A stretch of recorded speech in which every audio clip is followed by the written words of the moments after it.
Good morning मेरे प्यारे विद्यार्थियों। हम संघीय संसद का जो हम सदन है, दूसरा सदन राज्यसभा, उसके बारे में हम पढ़ रहे थे और उसकी आलोचनाएं हमने पूर्व के जो हमारी सारी रचनाएं थी या जो हमारे पूर्व की वीडियो थी उसमें मैंने बताया था। अब हम दूसरी जो आलोचना कर रहे हैं राज्यसभा की, वो है शक्ति संबंधी आलोचनाएं। संविधान के द्वारा राज्यसभा को जो अधिकार एवं शक्तियां प्रदान की गई हैं, उसके आधार पर इसे एक निरर्थक तथा अनुपयोगी सदन कहा जा सकता है। यदि हम सही रूप में राज्यसभा की स्थिति यह है कि यह साधारण विधेयकों के संबंध में 6 महीने तक तथा वित्त विधेयकों के संबंध में 14 दिन, ये दो बड़ी महत्वपूर्ण बातें कही गई हैं जो मैं आपको अंडरलाइन करने के द्वारा बता रही हूँ। 6 महीने और 14 दिन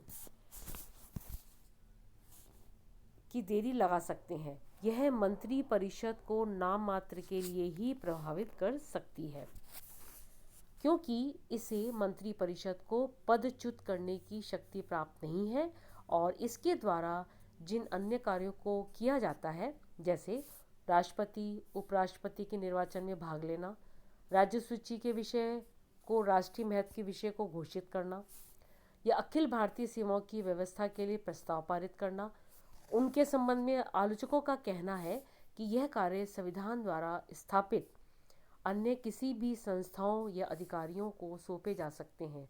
केवल इन कार्यों को करने के लिए राज्यसभा के अस्तित्व का कोई औचित्य नहीं है।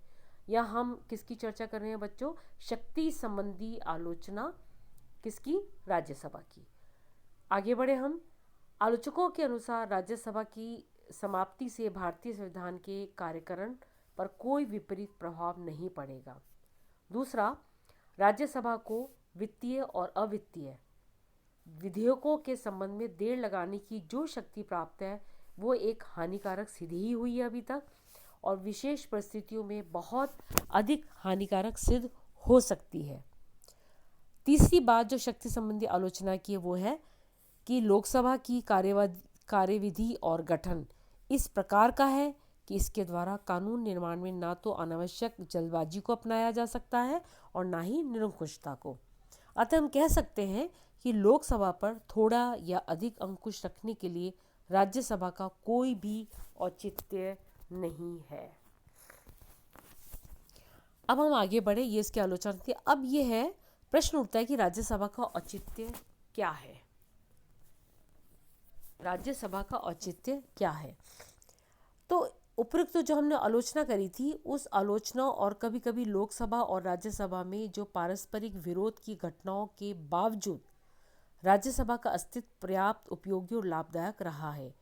यदि वह देवताओं का सदन नहीं बन पाई, तो दूसरी ओर इसने अपने आप को दुष्टों और प्रतिक्रियावादियों का सदन भी नहीं बनने दिया है।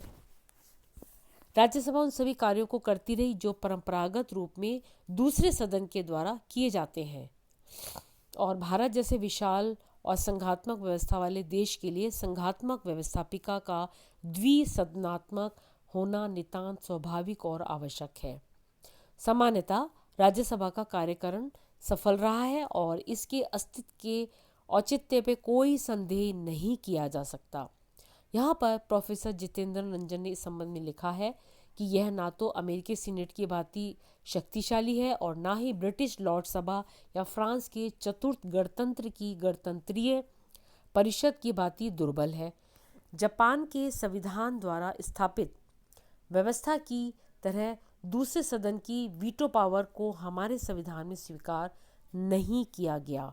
बच्चों, आपको इसको याद रखना पड़ेगा कि जापान के संविधान द्वारा स्थापित व्यवस्था की तरह दूसरे सदन की वीटो पावर को हमारे संविधान में स्वीकार नहीं किया गया। इसे सिर्फ दोहराने की पर्याप्त शक्ति दी गई है, निषेध की नहीं। राज्यसभा न केवल रचना की दृष्टि से विश्व का सबसे अधिक श्रेष्ठ दूसरा सदन है, अर्थात द्वितीय सदन है, वरन यह आधुनिक प्रजातंत्र के योग्य द्वितीय सदन के उद्देश्यों की पूर्ति करने की दृष्टि से भी सर्वाधिक संतुलित द्वितीय सदन है। आवश्यकता इस बात की है कि राज्यसभा के द्वारा अपने आप को लोकसभा का सहायक और सहयोगी समझा जाए, प्रतिद्वंदी नहीं।